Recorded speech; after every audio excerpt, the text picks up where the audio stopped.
জন্ম আমার নবী যুগে হলে কেমন হতো,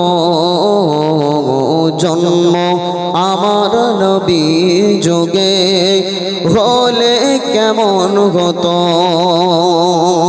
দুনয়ন রাসূল পাক দেখলে কেমন হতো, জন্ম আমার নবী যুগে হলে কেমন হতো।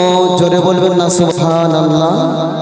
জন্ম যদি আমার নবী যুগে হতো কেমন হতো, তাই কবি বলছে জন্ম আমার নবী যুগে হলে কেমন হতো।